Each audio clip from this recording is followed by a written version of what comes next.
Bienvenue, chers frères et chers sœurs, à cette réunion sur Facebook, comme d'habitude.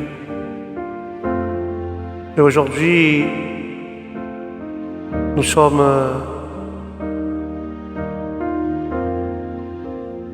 bien davantage, nous devons travailler davantage pour le Seigneur, car il y a beaucoup de malades, il y a beaucoup de personnes qui sont dans le besoin, mais il y a aussi des choses que nous devons faire très attention. Car le diable, que Dieu le réprimande, il est toujours à l'affût pour pouvoir, frères et sœurs, nous voler, pour pouvoir nous prendre le peu que nous avons de Dieu, essayer de voler toutes les choses que Dieu a mis dans notre cœur. Alors, aujourd'hui, Dieu a mis une parole dans mon cœur, et avant de présenter cette parole, je vais, avec la grâce de Dieu, le titre que Dieu a mis dans mon cœur, c'est ceci. Combien de choses le diable nous vole-t-il? Combien de choses le diable nous vole-t-il? Et nous savons, frères et sœurs, que sur le chemin de la vie, nous sommes chaque jour confrontés à la adversité et même à la présence du mal. Et même la présence du mal, frères et sœurs, nous sommes confrontés. Mais cependant, il est réconfortant de savoir que la parole de Dieu nous offre le conseil, espoir, au milieu de ces situations. Alléluia. Nous allons présenter, avant que je présente ce verset, la parole devant la présence de notre Dieu. Seigneur Tout-Puissant, Seigneur, nous voulons que ce soir, Seigneur, tu agisses. Seigneur, tu vois tous les malades qu'il y a dans les hôpitaux, que le diable, des fois, il utilise la maladie pour faire peur aux familles. Mais Seigneur, tous ces malades, Seigneur, guéris-les, bénis-les. Les gens, Seigneur, qui sont confrontés avec des problèmes, confrontés avec la maladie, ou confrontés avec la présence du mal qui les attaque, Seigneur, bénis-les. S'il te plaît, Jésus, interviens dans leur vie, interviens dans leur cœur, car toi seul tu peux le faire, Adonai. Cependant, Seigneur, nous te présentons ta sainte parole. Parle à ton peuple, parle aux gens qui ont besoin. Seigneur, je t'en supplie. Tu vois nos cœurs, tu vois comment nous sommes aujourd'hui, Seigneur. Seigneur, aide-nous. Parce que ta parole, elle est le conseil, elle est l'espoir pour toutes les situations que nous pouvons traverser. Ta parole, Seigneur, est un réconfort et tes promesses, Seigneur, me font avancer chaque jour. Car ta parole, Seigneur, est bénie. Ta parole est sainte. Ta parole est vérité. Je te remercie, Seigneur, pour cette divine parole que tu as mis dans mon cœur, pour que je puisse partager avec mes frères et mes sœurs. Au nom de Jésus.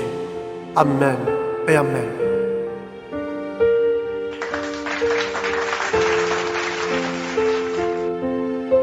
La gloire est à toi, Seigneur. Comme je vous disais, il y a un verset biblique qui va apporter du réconfort dans nos vies et nous va donner de l'espoir pour poursuivre et pouvoir acquérir les promesses de Dieu. Ceux qui ont une Bible, nous allons prendre le livre de Jean, l'évangile de Jean, chapitre 10 et verset 10. Et nous lisons la parole au milieu du Père, du Fils et du Saint-Esprit. Et la parole de Dieu dit ainsi, où Jésus nous dit, le voleur ne vient pas voler. Le voleur ne vient que pour voler, le voleur ne vient que pour voler, tuer et détruire. Je suis venu pour qu'il n'ait la vie et que vous l'ayez en abondance. Alléluia. La parole de Dieu est en train de dire, frères et sœurs, quand le voleur arrive, il se met à voler, puis à tuer, puis à détruire. Mais Jésus nous dit, je suis venu pour que vous ayez tous la vie, et que vous la viviez pleinement. Alléluia, que nous vivions pleinement la parole vivante de notre Seigneur Jésus-Christ. Amen et Amen.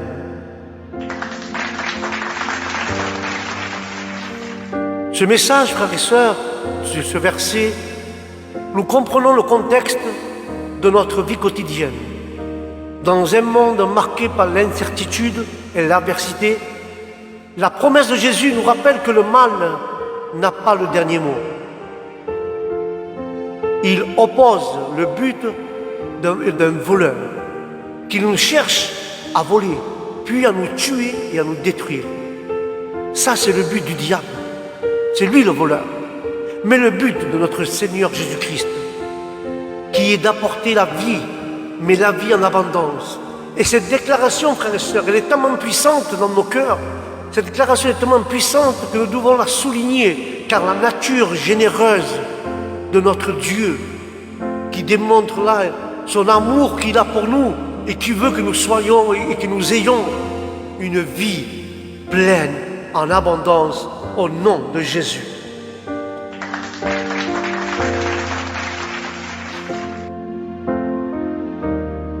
Mais quand nous regardons et nous comprendrons mieux cette signification, Jésus parle, lui, comme le bon berger, comme le bon pasteur, qui prend soin et protège ses brebis. Comparer sa présence, votre Christ, mes frères, avec l'action du voleur, l'action du voleur. Le diable est le voleur. Il rentre toujours en action pour nous faire du mal, pour nous détruire. Car le diable est le voleur. Car le voleur représente le malin. Il est là pour nous voler, mais aussi il fait plusieurs tentatives pour nous détruire. Car c'est un prédateur. Il nous cherche à nous voler, à nous tuer, à nous détruire. Mais nous, frères et sœurs, nous devons plonger dans les enseignements et les implications de la parole de Dieu. Et justement, nous devons rentrer profondément dans ce verset pour notre vie quotidienne. Et nous découvrirons, frères et sœurs, comment appliquer cette promesse d'une vie en abondance et faire face aux défis que nous pouvons rencontrer au cours de notre route, au cours de notre chemin. Dieu nous va donner quelque chose pour pouvoir lutter, pour pouvoir avancer, pour pouvoir vaincre le malin avec ses attaques. Car dans la parole de Dieu, puissons-nous trouver l'espoir et la force et l'inspiration. Et tout cela, nous pouvons trouver dans la parole la force et l'inspiration dans la parole de Jésus. Je me rappelle qu'un centurion est venu à Jésus, il lui a dit, dis-moi simplement une parole et je sais que mon serviteur sera guéri. Il a pris cette parole comme une parole d'espoir, une parole de force, une parole d'inspiration et il fut guéri. De cette même manière, nous devons prendre la parole, nous devons prendre notre cœur avec force, avec courage. Si le diable te met une barrière, il te dit tu ne vaux rien, tu vas mourir, tu vas ceci, tu vas cela, prends la parole de Jésus. Le diable il te dit tu vas mourir, mais Dieu te dit moi je te donne la vie en abondance. Le diable il veut te faire tomber, mais Jésus il est là, il te protège. Prenons la parole de Dieu dans nos cœurs, en esprit et en vérité, et mettez-la en action, mettez-la et accomplissez-la et mettez-la en action, cette parole que vous croyez par la foi, mettez-la en action, faites agir votre foi. Oui, mais c'est dur, je suis par terre, j'arrive pas à me lever, mais là Dieu te donne la vie en abondance, il te l'a promis, il le fera, et Dieu te donne sa parole, te donne la force, te donne de l'espoir pour pouvoir lutter contre les démons, pour pouvoir lutter contre la maladie, pour pouvoir lutter contre les problèmes, car la parole de Dieu est la toute-puissante qui peut nous aider à nous relever quand on est tombé. Il peut nous aider à nous restaurer. Il peut nous aider à avancer au nom de Jésus, car sa parole est la toute-puissante parole de notre Seigneur Jésus-Christ. La parole dit que Jésus est le Tout-Puissant pour les siècles et des siècles. Alléluia.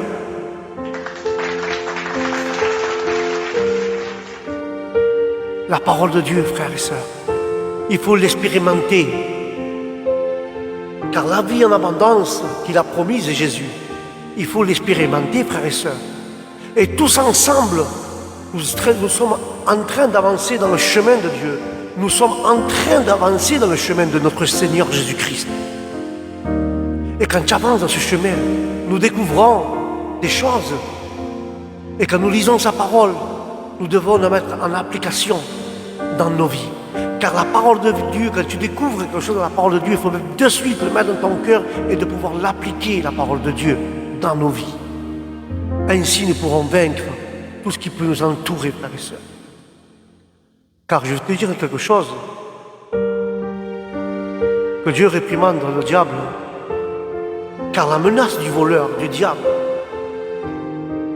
le diable nous fait une menace, il veut nous tuer. À part de nous tuer, il veut nous voler, nous détruire. Le verset commence par avertir l'arrivée du voleur. Jésus il dit attention, attention, fils, fille, attention à l'arrivée du voleur. Parce que son but, c'est de vous voler ce que vous avez, la vie éternelle. De vous voler ce que je vous ai mis dans votre cœur. Mais il ne va pas se conformer en train de voler. Sinon qu'il veut vous tuer spirituellement et vous détruire spirituellement et que vous partiez dans le monde. Nous savons que le voleur représente le Satan, que Dieu le réprimande. Satan, c'est l'ennemi de notre âme, frères et sœurs. C'est lui qui cherche à attaquer et à causer du mal dans toute notre vie. C'est lui qui nous fait du mal, c'est lui qui nous cause le mal, c'est lui qui veut nous attaquer, c'est lui qui nous détruit. Parce que la parole dit, il est comme un lion rugissant. Il vient voir qui c'est qui est faible pour pouvoir le dévorer. Mais Dieu te dit, dans sa parole, te donne la force. Crois à la parole de Dieu. La parole dit, résistez au diable, il fuira de vous. Mais le diable, la Bible déclare, Jésus le déclare, le voleur, mais c'est un voleur rusé. Il cherche toujours à affaiblir notre foi. Il cherche toujours à voler notre joie et à détruire notre relation avec Dieu. Voilà pourquoi Dieu l'appelle le voleur rusé. Car il cherche toujours à affaiblir notre foi. Il cherche toujours à voler notre joie. Et à part ça, il veut détruire la relation que nous avons avec notre Dieu Tout-Puissant. Il est important, frères et sœurs, de reconnaître la réalité de cette menace. Car c'est une menace, frères et sœurs, spirituelle. C'est une menace spirituelle, frères et sœurs.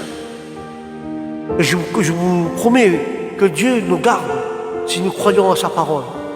Mais il faut être vigilant face aux attaques du diable. Et de plus, frères et sœurs, il est essentiel de comprendre que nous vivions avant dans le monde. Dieu ne nous avait pas ouvert les yeux spirituellement. Mais aujourd'hui, nous ne vivons plus dans ce monde. Mais dans ce monde spirituel, nous vivons. Nous vivons dans un monde spirituel, dans un monde hostile, qu'on doit lutter chaque jour avec Satan et ses agents maléfiques. Car Satan et ses agents maléfiques sont actifs tout le temps.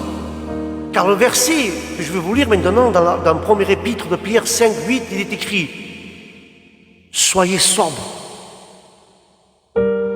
soyez vigilants, car votre adversaire, le diable, se promène en rugissant comme un lion, cherchant quelqu'un à avaler. » Là, la parole de Dieu nous avertit en disant « Soyez toujours attentifs, soyez toujours prêts à tout ce qui t'arrive, car ton ennemi, le diable, cherche quelqu'un à détruire. Il se rassemble même et il ressemble à un lion affamé. » Le diable, c'est un lion affamé, mais laisse-moi te dire quelque chose qui me vient dans mon esprit. Le diable imite un lion, mais ce n'est pas un lion. Il se prend pour un lion, mais c'est pas un lion. Nous avons le vrai lion de la tribu de Juda. Et notre lion, nous, celui-là qui nous défend, celui-là qui va le détruire, le véritable lion, c'est Jésus de Nazareth. Lui, il est le lion de la tribu de Juda. Nous avons le lion avec nous, mais le vrai lion, au nom de Jésus. Et lui va détruire le diable au nom de Jésus. Amen et amen. Car lui, il est le vrai lion. Le diable se fait passer pour un lion, mais c'est pas un lion. Parce que la parole dit, il ressemble à un lion, mais il n'est pas lion. C'est un chat. Tu vois un chat, quand tu le vois, tu fais rien, un chat, il miaule, c'est tout. Parce qu'il ressemble à un lion. C'est pas un lion. Il se fait passer pour un lion, mais c'est pas un lion. Mais il dit qu'il est affamé. Il cherche à détruire quelqu'un. Dans les églises, il y a des faibles dans les églises. Nous avons des frères, des sœurs, même des pasteurs qui sont faibles dans l'église. Quand tu vois ton frère qui est faible ou ta sœur qui est faible, aide-le au milieu d'un jeûne, au milieu d'une prière. Ne laisse pas que le diable l'avale. Quand tu vois un frère, ne te réjouis pas en disant « Tant pis pour lui, bébé, il ne m'a pas aidé, mais moi je le laisse. » Non, car tu fais l'œuvre du diable si tu agis ainsi. Ton frère qui est dans l'église, tu dois, frères et sœurs, tu dois l'aider, tu dois être avec lui. Car tout cela, Dieu te donne des passages bibliques pour que tu aides ton frère. Aime ton prochain comme à toi-même. Alors quand tu vois que le lion, celui-là qui se fait passer pour un lion, le diable, veut détruire ton frère qui est faible, mets-toi avec lui, en prière, en jeûne.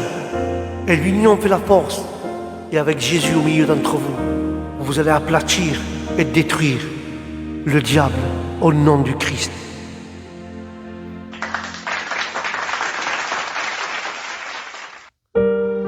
Nous savons que ce passage renforce l'importance d'être attentif et ferme dans la foi. Nous devons être fermes et attentifs dans la foi, frères et sœurs. Et nous devons être conscients que nous sommes dans un combat spirituel constant. Au milieu de ce contexte, la voix de Jésus nous apporte un message d'espérance et de victoire.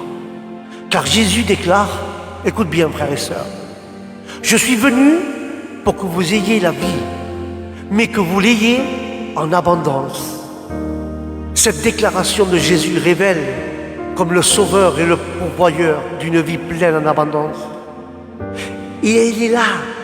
Et là, c'est la réponse de l'assaut de l'ennemi. Nous offre en protection le Seigneur. Il nous offre la protection, la restauration et la possibilité de vivre selon son plan. Et Dieu nous donne une possibilité de vivre selon son plan, selon son désir.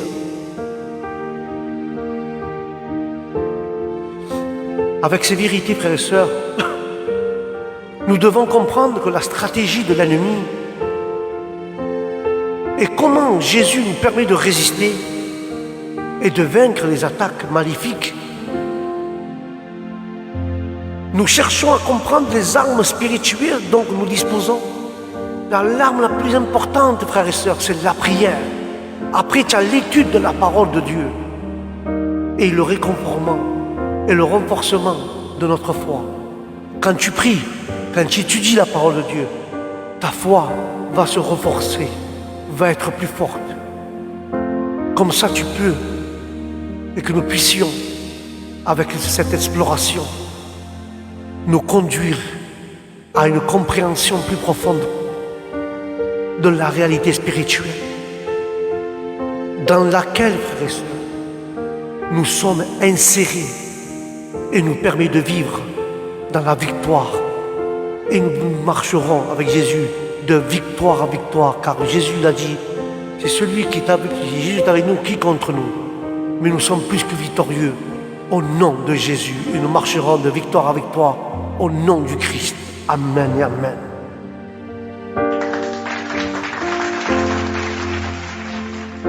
Jésus dit qu'il est avec toi. Il va nous conduire dans toutes ces choses. Et Dieu nous donne la plus profonde compréhension. Et avec lui, lui va nous permettre de vivre de victoire en victoire et vivre dans la victoire et pas dans la défaite. En profitant et parce que quand Dieu te donne des victoires, c'est pour que tu profites de la vie en abondance que Jésus t'offre. Car Dieu nous donne la victoire en victoire pour que nous puissions profiter de cette vie en abondance. Soyons prêts, frères et sœurs. Église, frères, sœurs, soyons prêts à affronter l'adversité et à résister au diable et à expérimenter la plénitude de la vie que Jésus-Christ nous offre au nom de Jésus.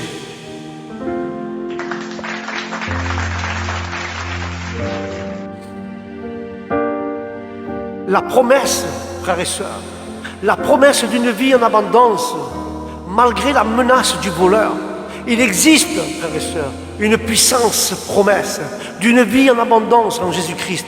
Il était dit, frères et sœurs, Jésus dit, je suis venu pour que vous ayez de la vie et que vous l'ayez en abondance. Cette déclaration révèle, frères et sœurs, la nature généreuse de notre Dieu qui veut que nous jouissons d'une vie pleine et en abondance dans tous ses aspects au nom du Christ.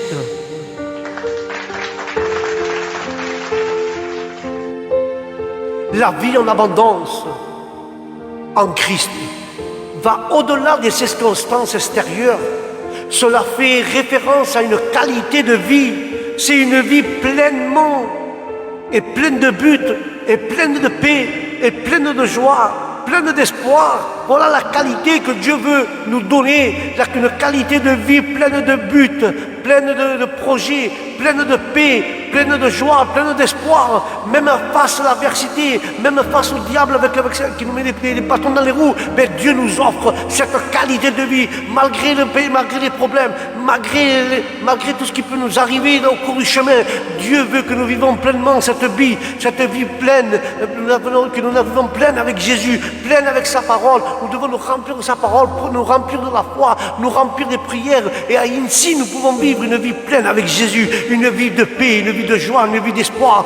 Même que le diable mène des bâtons dans les roues, mais nous allons le vaincre au nom de Jésus. Car Jésus, lui, nous donnera la victoire contre notre adversaire, le diable.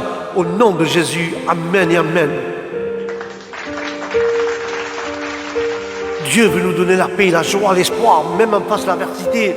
Car le livre des psaumes, sur le chapitre 16, verset 11, il est écrit, il nous dit, tu me montreras le chemin de la vie. Et ta présence, il y a beaucoup de joie. Et à ta droite, il y a des plaisirs pour toujours. Dieu est en train de nous le dire. Nous pouvons dire à Dieu, tu m'as appris à vivre comme tu veux toi, Seigneur, pas comme je veux moi. Parce que si nous vivons comme nous voulons vivre nous allons vivre dans la tristesse, nous allons vivre dans une amertume dans notre cœur, nous allons vivre avec des pleurs, avec des choses qui vont nous faire souffrir. Dieu ne veut pas que nous souffrions, Dieu ne veut pas que nous pleurons, mais Dieu il veut que nous apprenions à vivre comme lui le veut. Tu as un problème, mais tu as Jésus dans ton cœur, souris. Tu es malade, mais tu as Jésus dans ton cœur, souris. Tout ce que tu peux avoir, tu dois vivre comme Dieu te le demande, à travers les problèmes, à travers les maladies, à travers toutes les circonstances. Dieu te donne cette vie pour que tu puisses passer et tu puisses la vivre pleinement en Jésus-Christ. Et sa présence, frères et sœurs, quand il est dans notre présence, quand Jésus il est avec nous, notre présence, la nôtre, elle se fait heureuse au milieu des problèmes, heureuse au milieu des malades. Quand nous sommes malades, nous sommes heureux. Quand nous sommes dans les problèmes, nous sommes heureux. Car sa présence nous produit cela, nous met heureux dans nos cœurs. Car Jésus est toujours à nos côtés et c'est pour ça que nous sommes toujours heureux. Quand tu passes un problème, et les gens te voient sourire, tu passes une maladie, on te donne une mauvaise nouvelle et les gens te voient sourire, tu vois ta figure, il est dans la joie, tu n'es pas dans la tristesse. Eh bien, laisse-moi te dire que les gens se posent des questions. Mais qu'est-ce qu'il a, cet homme ou cette femme? Il a quelqu'un dans les hôpitaux, il a une mauvaise nouvelle. Et eux, ils sont avec le sourire, ils sont dans la joie, car ils connaissent la présence de Dieu, ils connaissent la parole de Dieu, ils étudient la parole de Dieu, ils prient la parole de Dieu, mais qu'ils savent que la parole de Dieu, que Dieu est à ses côtés tout le temps. Il veut vivre comme Dieu le demande. Ne sois pas triste, car je suis avec toi, alors je suis heureux. Ne pleure pas, je suis avec toi, alors je souris. N'aie pas peur de ce qu'ils te disent, car moi je suis le médecin divin. privilège et la dernière parole. C'est pour ça que nous devons être heureux. Nous sommes heureux quand nous avons Jésus-Christ. Quand nous sommes heureux quand nous avons Jésus, nous ne voyons pas de problème, nous ne voyons pas de maladie, nous ne voyons pas d'économie, nous voyons Jésus, car lui a tout le pouvoir. Parce que si nous avons ce que nous avons, si nous avons de l'argent, si nous avons de la santé, si nous avons des choses, c'est parce que Dieu a permis que nous les ayons, car c'est lui qui donne la vie, c'est lui qui donne tout ce que nous avons. Sans lui, nous ne pouvons rien faire, et avec lui, nous pouvons tout, au nom de Jésus.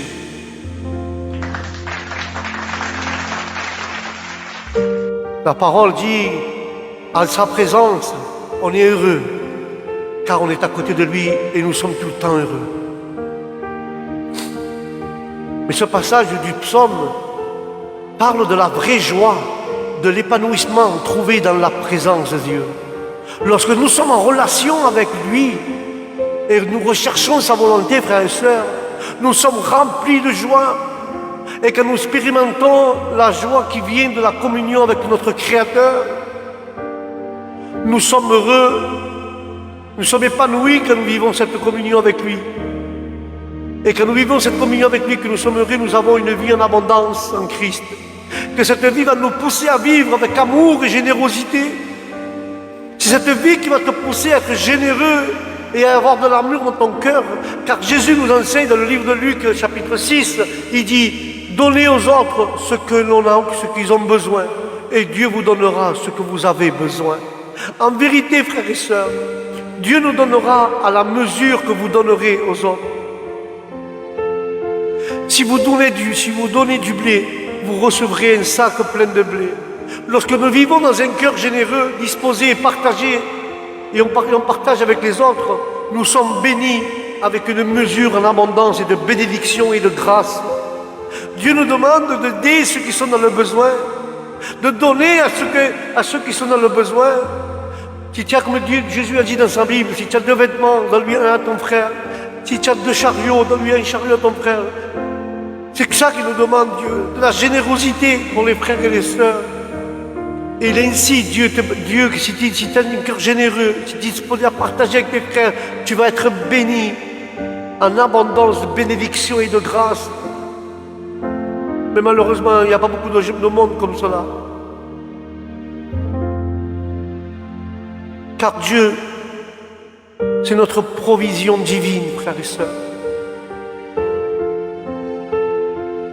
C'est une partie essentielle de notre vie.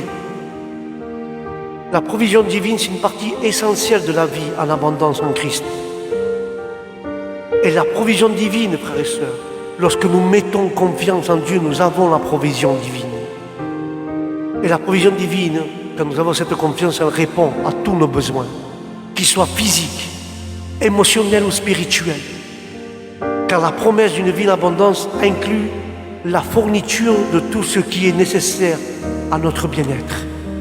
Car Dieu, seul Dieu, nous offre du réconfort dans les tribulations et de la force dans la faiblesse et de la sagesse dans les décisions. Dans le livre des Philippiens 4,19, il est écrit « C'est pourquoi, de ces merveilleuses richesses, mon Dieu vous donnera par Jésus-Christ tout ce dont vous avez besoin. » Alléluia. Cette promesse, frères et sœurs, nous assure que Dieu va pouvoir et pourvoira à nous selon ses richesses.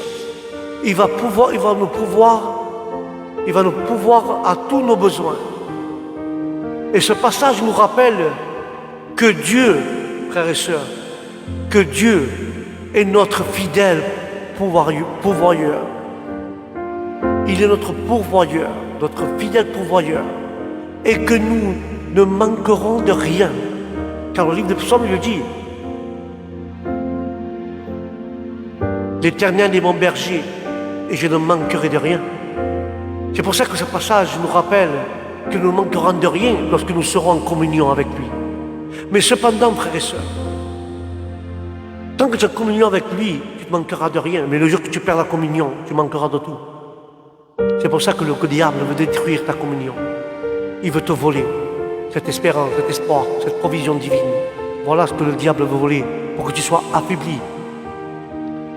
Mais si tu perds la relation, la communion avec Dieu, tu vas être faible et le diable va t'avaler. Mais si tu gardes l'étude de la parole, si tu gardes ta foi, si tu lis, si tu pries, et tu es tout le temps en communion avec Dieu, le diable ne pourra pas t'avaler. Lorsque nous sommes en communion, lui te donnera ce qui te manque. Il va te donner, il va te donner ce qui nous manque dans nos cœurs. S'il te manque de la joie, il te mettra de la joie. Mais Dieu nous donnera tout cela. Si nous avons une communion réelle avec lui, il va nous donner la provision divine, ce que nous avons vraiment besoin pour combattre, pour lutter, pour marcher, et que nous ne soyons pas faibles, que nous soyons forts pour lutter contre les problèmes et les adversités. Alléluia.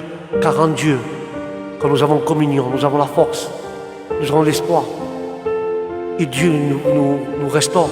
Et à part cela, Dieu, dans toute notre carrière, dans toute notre route, sur cette terre, dans ce chemin que Dieu nous a mis, il prouvera, il nous donnera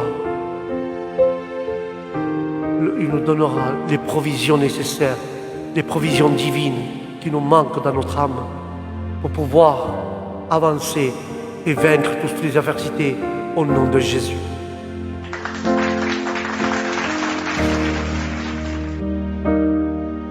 Dieu prévoit tous nos besoins. C'est pour ça que je vous dis que Dieu, si nous sommes en communion avec lui, Dieu pourvoira toutes les choses qui nous manqueront. Mais cependant, frères et sœurs, il est important de garder à l'esprit que la provision divine ne signifie pas que tous vos désirs, non, seront satisfaits. C'est pas cela, mes frères. Attention. Les provisions divines, c'est pas tous les désirs que tu veux toi de ton cœur. Non, c'est pas ça. C'est que Dieu, la provision divine, Dieu te donne et connaît ton véritable besoin. Car Dieu connaît nos besoins et il nous donne ce que nous avons vraiment besoin dans nos cœurs à l'heure actuelle. Actuellement, ce que tu as vraiment besoin, pas tes désirs à toi. Dieu sait ce qui te manque pour combattre le diable, pour combattre ton problème, pour combattre ta maladie.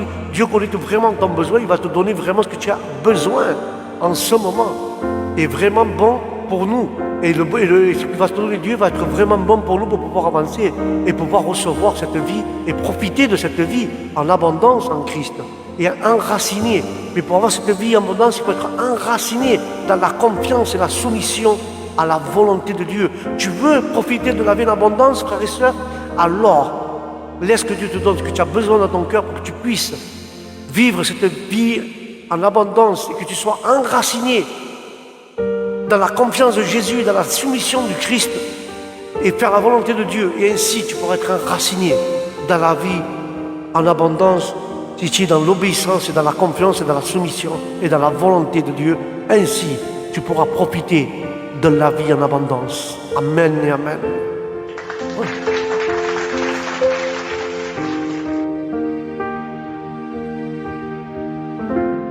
Lorsque nous faisons confiance à Dieu, frères et sœurs, Dieu prévoira. Mais nous reconnaissons qu'il est capable de subvenir à tous les domaines. Il peut subvenir à tous les problèmes et dans tous les domaines de notre vie. Dans tous les domaines, dans tous les problèmes, n'importe quelle circonstance, il est capable de subvenir à tous nos problèmes, à toutes nos maladies et dans tous les domaines de notre vie. Car lui, seul, il prend soin de nous. Il prend soin aussi de nos besoins physiques, en assurant la nourriture et le logement et les vêtements. Mais il satisfait également nos besoins émotionnels, en apportant le réconfort, la paix, la guérison à nos blessures émotionnelles. Et de plus, il répond à nos besoins spirituels, en nous renforçant notre foi, en nous transmettant la sagesse et en nous permettant de vivre selon ses principes. Quel grand Dieu, Seigneur! Car Dieu nous offre une vie, il nous offre une vie en abondance à Christ. Une vie en abondance en Jésus. Cela ne repose pas sur la richesse matérielle, frères et sœurs. Cette vie en abondance ne repose pas sur cette richesse matérielle. La vie en abondance repose sur une connexion profonde avec Dieu. Voilà où elle repose, la vie en abondance. Elle repose avec Dieu. et seulement une connexion profonde avec notre Seigneur. Car lui, il va nous enseigner et il nous enseigne à rechercher d'abord le royaume de Dieu et sa justice, en ayant confiance en lui. Et puis dans cette parole, Dieu va rajouter dans les livre de Matthieu que de rechercher d'abord le royaume et sa justice, et il ajoute et toutes les autres choses dont vous avez besoin. Cela, il nous le donnera. Quand nous mettons notre confiance et nous cherchons d'abord son royaume et sa justice, et nous avons confiance en lui, il nous donnera toutes les autres choses dont nous avons besoin. C'est magnifique, frères et sœurs.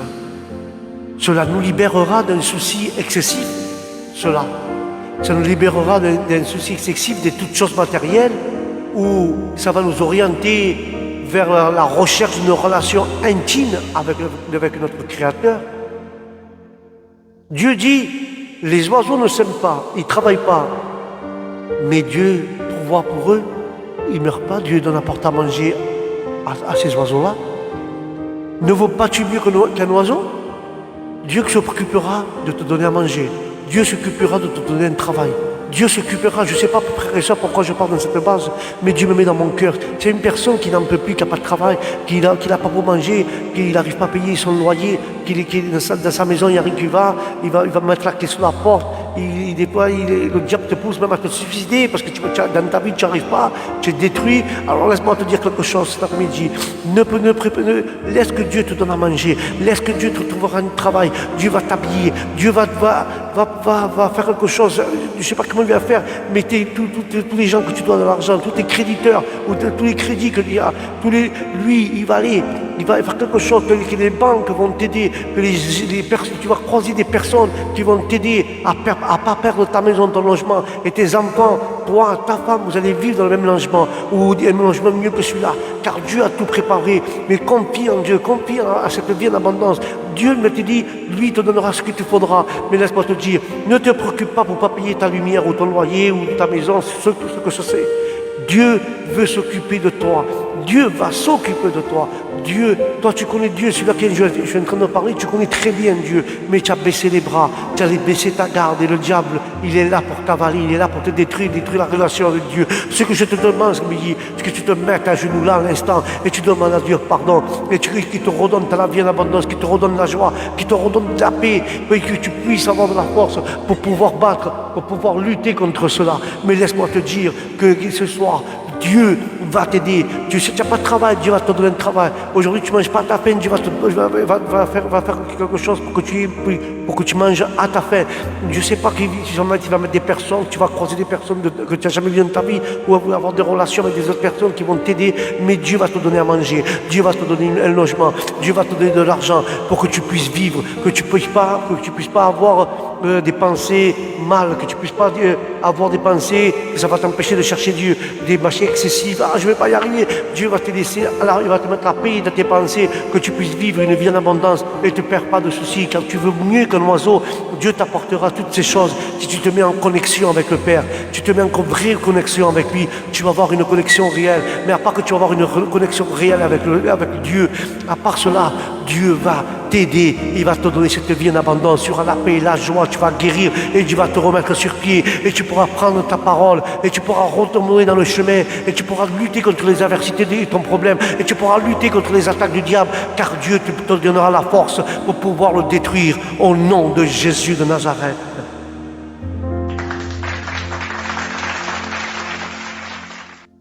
Laisse-moi te dire quelque chose. Cette vie en abondance, dans le contexte spirituel, la vie en abondance en Christ ne se limite pas seulement aux bénédictions terrestres, elle s'étend également au contexte spirituel. Lorsque nous abandonnons à Jésus et recevons son pardon, nous exprimons une vie renouvelée et restaurée en communion avec Dieu. C'est pour ça, aux frères que je suis en train de parler là, que tu ne sais pas comment payer tes choses, que tu es dans la galère. Jésus, il te dit cette parole ce soir. Lorsque nous avons abandonné Dieu par rapport au problème, nous avons abandonné Dieu, nous n'allons plus à notre réunion, nous ne prions plus, nous ne faisons plus rien. Et quand nous revenons Et quand tu reviens, je sais que la parole va te faire du bien, tu es en train de pleurer maintenant. Quand tu te retournes vers Dieu et tu reçois le pardon de Dieu dans ton cœur, là tu vas expérimenter une vie renouvelée, une vie restaurée, car tu as retrouvé la communion avec Dieu. L'enfant prodige était dans la maison du Père, il a baissé les bras, il est parti au monde, il a commencé à pécher. Et seulement quand il se trouvait seul, il dit, dans la maison de mon Père, il y a beaucoup de pain en abondance, il y a beaucoup de manger en abondance. Dans la maison du Père, il y a beaucoup à manger. Il y a beaucoup de pain en abondance pour celui qui a faim. Si tu as faim ce soir, demande pardon au Seigneur car tu l'as abandonné. Dieu va renouveler ta vie. Il va te restaurer ton intérieur, il va te donner la force. Retrouve la connexion, la communion avec ton Père céleste. Car le livre de 2 Corinthiens 5,17 dit, si quelqu'un est en Christ, il est une nouvelle créature. Alléluia. Mais la parole dit encore plus, il va plus loin. Il dit, car les vieilles choses ont disparu. Et voici, toutes choses sont devenues nouvelles.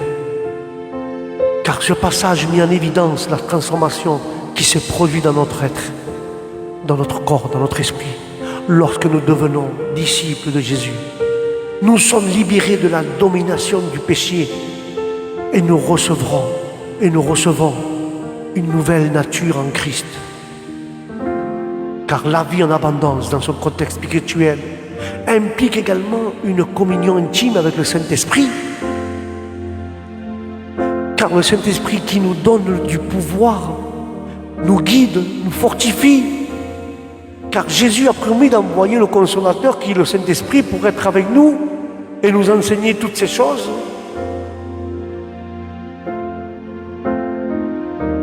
Lorsque nous permettons au Saint-Esprit d'agir dans nos vies, nous expérimentons la plénitude de la puissance de Dieu. Car le livre de Romains, il est écrit, si nous vivons en pensant à toutes les mauvaises choses de notre corps, de notre désir, alors nous serons séparés de Dieu. Si nous vivons avec les mauvaises pensées et nous vivons avec les choses que le corps désire, nous allons séparés de Dieu.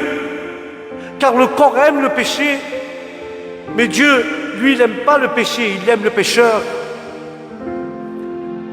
Et Dieu ne veut pas qu'on soit séparés de lui. Lui, il veut être avec toi. Et toi, tu veux être séparé, rapport au péché, séparé de Dieu. Alors laisse les mauvaises choses de ton corps, les désirs de ton corps, et ainsi tu ne seras pas séparé de Dieu. Mais si nous pensons uniquement au désir d'être avec le Saint-Esprit, de prier, et d'être en communion avec lui, alors nous aurons une vie, et nous aurons la vie, la paix, la joie, éternellement, au nom de Jésus.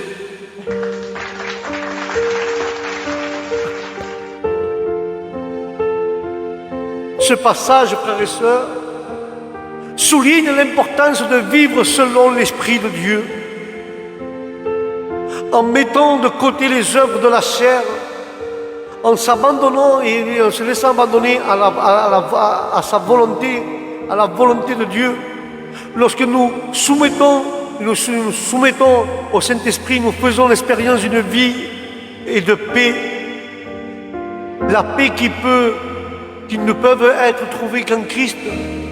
Quand nous faisons ça, nous soumettons au Saint-Esprit, nous laissons l'œuvre de la chair, nous la mettons de côté et nous faisons l'œuvre du Saint-Esprit. Nous allons expérimenter cette paix, et seulement cette paix, tu la trouves au milieu de Jésus-Christ, et cette vie en abondance également, car une vie en abondance en Christ inclut également la participation à une communion, une communauté de foi, où nous pouvons grandir dans la foi, apprendre à nous encourager les uns les autres, car la Bible, frères et sœurs, elle nous exhorte, la Bible. Elle nous exhorte et nous dit de ne pas abandonner la communion avec nos frères, car le livre des Hébreux dit de cette manière, nous aimer les uns avec les autres comme Christ nous a aimés, en participant à une communauté de foi. Nous trouvons du soutien, des encouragements, des opportunités de servir et de faire une différence dans la vie des autres. Nous devons avoir cette communauté de foi avec les frères, avec les sœurs, et ainsi nous trouverons du soutien, nous trouverons des encouragements, des opportunités. Et Dieu va nous donner des jours opportuns. Dieu nous donne chaque fois une opportunité à chacun d'entre nous pour pouvoir revenir à lui. Le frère que j'ai parlé tout à l'heure, qui est en train de pleurer, j'aimerais te dire ce soir, Dieu te donne encore une opportunité. Dieu t'attend les bras ouverts comme le père du fils prodigue. Dieu veut te faire différent des autres, car il a vu tes pleurs, il a vu ton problème. Mais Dieu te donne des opportunités de servir et de faire une différence dans la vie avec des autres. Dieu va t'encourager, Dieu va te trouver, te redonner la foi. Dieu est ton soutien. Crois-le par la foi. Que c'est une opportunité. Retourne auprès de Jésus, car Jésus a de bonnes choses pour toi. Et tu verras que tout va s'arranger au nom du Christ. Amen et amen.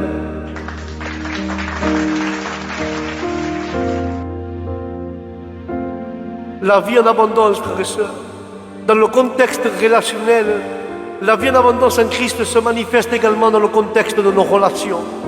Lorsque nous suivons les enseignements de Jésus et nous les vivons selon les principes de la parole de Dieu, nous sommes capables de nous aimer, de nous pardonner et de nous servir les uns avec les autres de la manière sacrificielle.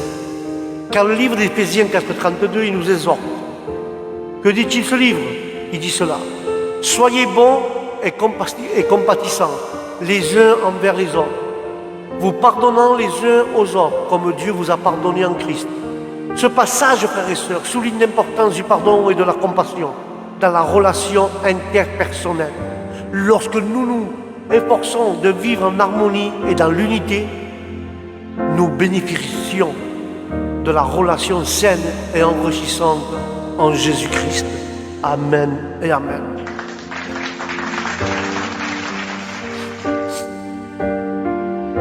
La gloire est à toi. Une vie en abondance en Christ, frère, nous permet également de partager l'amour de Dieu avec ceux qui nous entourent. Car le premier épître de Jean 4,11, il nous rappelle, bien-aimés, si Dieu nous a aimés ainsi, nous devons aussi nous aimer les uns et les autres. Grâce à notre amour et à notre souci que nous avons avec les uns et avec les autres, nous pouvons être des instruments de transformation et d'espoir dans la vie de ceux qui nous entourent. Lorsque nous entretenons des relations avec les autres, cela va produire, et selon les principes de l'amour de Christ, nous pouvons surmonter les conflits. Tendre la main avec compassion et offrir un véritable pardon. C'est pour ça que dans les églises, il y a beaucoup de pardon, mais pas de cœur. Parce que pour avoir cela, il faut vivre avec l'amour de Dieu. Avoir la grâce dans ton cœur, la grâce de l'amour de Jésus. Et ainsi, tu seras un instrument transformé. Une fois que tu seras transformé, il y a de l'espoir. Et tu vas avoir de l'espoir pour les gens qui t'entourent. Tu vas étendre ta main. Tu vas les prendre dans tes bras. Tu vas les embrasser. Ça, c'est le véritable pardon qui vient du cœur. Mais cette attitude nous permet de construire des relations basées sur la confiance, le respect mutuel et l'édification mutuelle au nom de Jésus. Tout cela, frères et sœurs, c'est ce que Dieu cherche aujourd'hui. Et de plus, une vie en abondance en Christ nous permet de nous servir les uns et les autres avec humilité, générosité. Jésus lui-même nous donne l'exemple du service levant les pieds de ses disciples.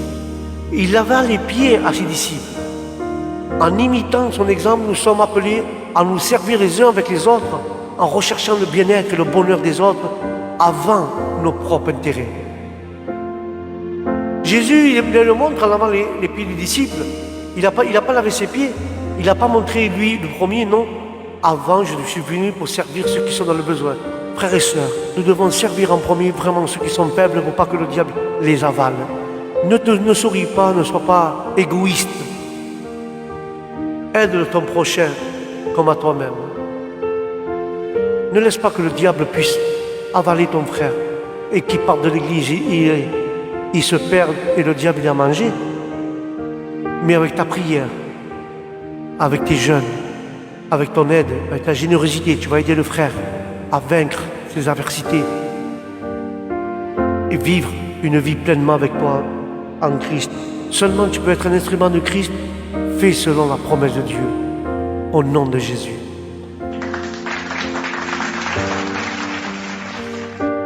Tu veux avoir une vie en abondance au milieu de l'adversité, même si la promesse d'une vie d'abondance en Christ est une source d'encouragement et de réconfort, elle ne signifie pas que nous serons libérés de l'adversité, frères et sœurs. Car la vie chrétienne n'est pas une question de défi, de souffrance ou d'épreuve, mais c'est dans la présence de Jésus que nous trouvons la force et l'espérance de persévérer. Car le livre des Romains 8, il est écrit, il nous assure, nous savons que Dieu prépare tout pour le bien de ceux qu'il aime, c'est-à-dire tous ceux qui ont été appelés dans son désir, dans son cœur. Tout ce qui a été appelé dans le plan de Dieu, c'est un plan de Dieu. Car ce passage, frères et sœurs, nous rappelle que Dieu est capable d'utiliser toutes choses, y compris les difficultés pour notre bien. Nos problèmes, il est capable de se servir, d'utiliser nos problèmes pour notre bien. Il peut utiliser une maladie pour notre bien. Même au milieu des tribulations, nous pouvons être sûrs que Dieu travaille en notre faveur au nom de Jésus. Je sais que ça va pour la même personne qui pleurait tout à l'heure. Tu vois, même dans la tribulation, tu vois, encore une parole pour toi. Même au milieu de la tribulation, tu peux être sûr que Dieu travaille en ta faveur. Et des fois nous disons, Seigneur, tu m'as abandonné, Seigneur, tu m'as laissé dans ce problème, Seigneur, je ne te vois pas, tu n'écoutes même pas ma prière, je suis toute seule, je lutte toute seule. Non, car la parole de Dieu dit, dans ta tribulation, au milieu de ta tribulation, Dieu est avec toi, Dieu travaille en faveur de toi, et Dieu va faire tout pour toi. Alors, laisse faire les choses. Laisse faire Dieu. Ne te bats pas toi, laisse que Dieu se batte pour toi. Car lui, il travaille en ta faveur. Toi simplement, aie une communion avec lui. Prie, cherche-lui avec tout ton corps, toutes tes forces. Car Dieu travaille en ta faveur pour que tu puisses avoir une vie en abondance au nom de Jésus.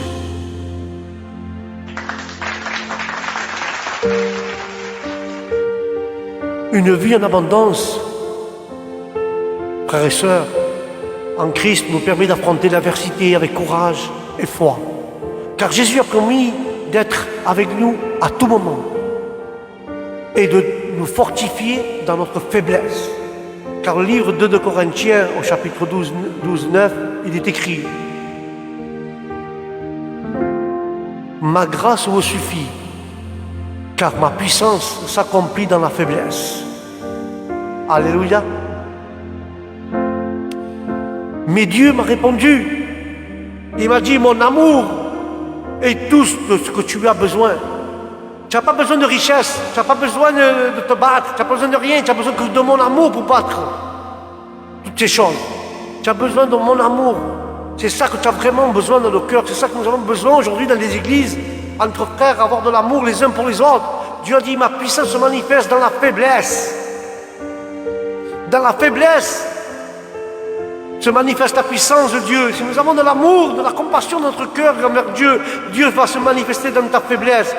Parce que la parole dit de cette manière, je préfère donc être fier de ma faiblesse, afin que la puissance de Christ soit manifestée en moi, au nom de Jésus. Tu vois, le frère qui a des problèmes, je me dirige encore à toi, dans ta faiblesse, réjouis-toi. Sois fier de ta faiblesse, sois fier que tu es faible, car dans ta faiblesse, Dieu va agir avec confiance, Dieu va agir, va se manifester en toi avec puissance. Et ça, frères et sœurs, c'est une promesse qui nous encourage à faire confiance à la puissance de Dieu.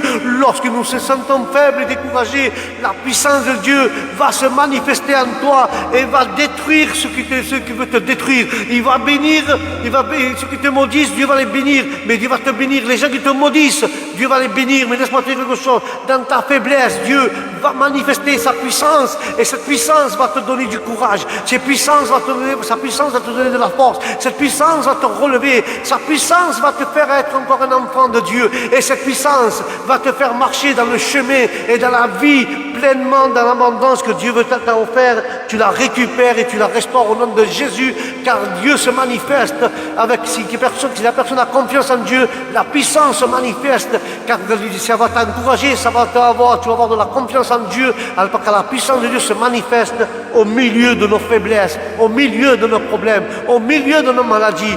Là, la puissance de Dieu se manifeste pour détruire ce que le diable veut faire. Alors là, je te dis quelque chose, le diable, il peut venir comme un voleur, il peut venir détruire, il peut venir enlever la relation avec Dieu, mais ce qu'il pourra pas, ce qu'il n'a pas compris, le diable, quand je suis faible, je suis fier de ma faiblesse, parce que Dieu est en train de travailler. Quand je suis faible, Dieu est en train de travailler dans ma faiblesse pour que sa puissance se manifeste et détruit les problèmes, détruit ce que le diable veut faire. Il va détruire tout ce que les gens pensent de moi. Il va détruire la maladie. Il va détruire tous les soucis que j'ai. Il va détruire les mauvaises pensées. Seulement quand je suis fier d'être faible, car la manifestation du Christ, la puissance de Christ va se manifester quand je suis faible, quand je serai faible. C'est là que Jésus va agir et va détruire tous les démons qui veulent me détruire au nom de Jésus.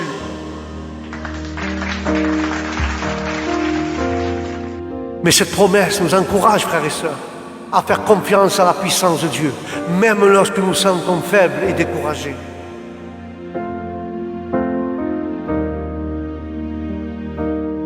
Quel privilège nous avons et nous ne faisons pas attention, frères et sœurs. Lorsque nous sommes confrontés à des difficultés, nous pouvons chercher refuge auprès de Dieu, sachant qu'il est notre soutien, notre substance. Mais le livre des Psaumes 46, il nous dit « Dieu est notre refuge et notre force. Dieu est une aide très présente dans la difficulté. Il est notre source de force et de réconfort au milieu des difficultés. Notre Dieu est comme un château qui nous protège. Dieu nous aide toujours lorsque nous sommes en difficulté. Et de plus que nous sommes en difficulté, nous avons toujours cette vie en abondance en Christ. Et cette vie en Christ va t'inviter à poursuivre ta croissance spirituelle à travers les épreuves. Car le livre de Jacques te dit, ainsi, chapitre 1, il nous encourage à considérer les tribulations comme des opportunités de développer la persévérance, la maturité et la foi dans les moments difficiles. T'imagines, dans les épreuves, tu vas avoir la croissance spirituelle. Dans les épreuves que tu passes, dans les tribulations que tu passes, Dieu va se servir de cela pour te apporter des opportunités pour pouvoir persévérer dans la maturité, dans la foi, dans les moments difficiles. Quel privilège, frères et sœurs. Nous sommes mis au défi de faire confiance à Dieu et à rechercher cette sagesse. Et sa sagesse va grandir dans notre relation avec lui. Alléluia. Et je vais conclure avec cela, frères et sœurs. Le verset que nous avons lu, Jean 10, il nous révèle le cœur de Dieu à notre égard. Non seulement il nous avertit de la présence du mal et de ses tentatives de nous détruire, mais il nous offre également la promesse d'une vie en abondance en Christ. Cette vie pleine et pleine de bon sens. Cette vie pleine et de sens n'est pas conditionnée par des circonstances extérieures, mais elle est enracinée dans la présence de Dieu et dans la relation que nous avons avec lui. Je prie, frères et sœurs, pour que vous cherchiez quotidiennement cette vie en abondance en Christ. Nous devons prier pour chercher cette vie quotidienne en abondance. Mais seulement quand nous cherchons, nous avons cette relation avec Jésus et nous cherchons cette vie en abondance. Tu veux l'avoir, cette vie en abondance, et cette prière pour pouvoir chercher cette vie en abondance en Christ? Seulement, fais-lui confiance. Fais-lui confiance. Mets ton cœur en Dieu, ta vie en Dieu, fais-lui confiance. À part que tu vas chercher la vie, tu vas trouver la vie en abondance, quand tu as mis ta confiance, à part que tu as prié et que tu as trouvé la vie en abondance, Dieu te donne aussi des provisions. Les provisions de Dieu, la réjouissance de la communion avec le Saint-Esprit. Tu vas jouir d'une communion avec le Saint-Esprit et en cultivant des relations saines et édificantes. Même au milieu des adversités, nous pouvons trouver du réconfort et de l'espoir. Comment, dans l'adversité, tu trouves du réconfort et de l'espoir? En présence de Jésus-Christ. Car c'est Jésus-Christ qui nous fortifie et qui nous permet de vivre une vie pleine de sens, de joie et de épanouissement au nom de Jésus.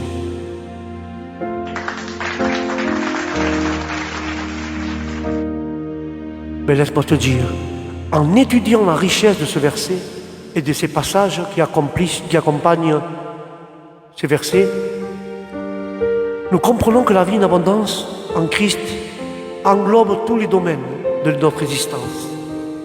Cela nous fortifie spirituellement, nous donne le pouvoir de vivre des relations saines, nous soutient dans les moments d'adversité et nous amène à la plénitude de la joie trouvée dans la présence de Dieu.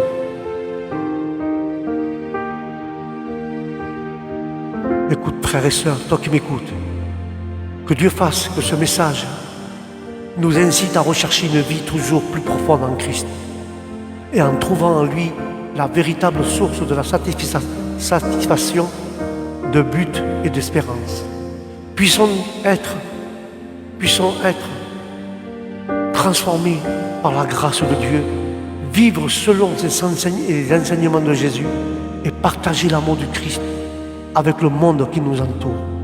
Alléluia.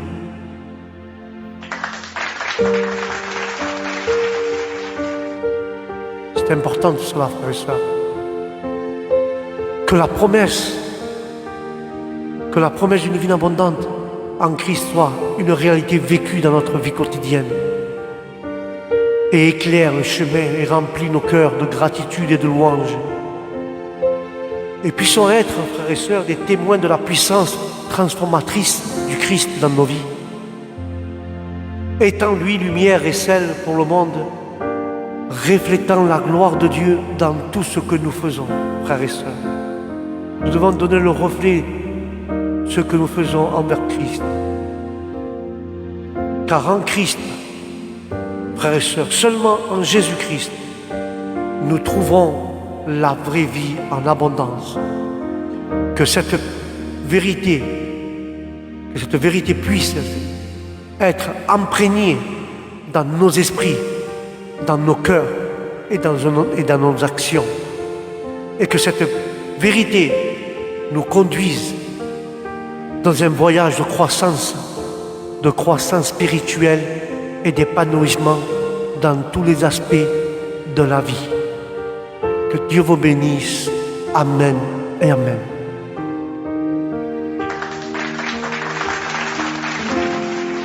Voilà, frères et sœurs, ce que Dieu veut de nous. Vivre une vie en abondance. Et ainsi, Dieu va te protéger du voleur. Il ne va pas te détruire, le voleur. Parce que Dieu veut que tu profites de la vraie vie en abondance. Que cette vie soit imprégnée dans ton esprit, dans ton cœur, dans tes actions, et qu'elle te conduise dans un voyage de croissance spirituelle, d'épanouissement, dans tous les aspects, dans toutes les choses, dans tous les aspects de ta vie. Dieu veut que nous vivions cela. Voilà, frères et sœurs. La parole de Dieu d'aujourd'hui a été celle-ci. Je donne grâce à notre Seigneur Jésus-Christ pour cette parole. Et je vous dis au prochain direct, que la paix de Dieu soit dans vos cœurs, dans votre esprit, que le Saint-Esprit vous comble de sagesse, de foi et d'épanouissement. Sur ce, Dieu vous bénisse. Au nom de Jésus, Shalom.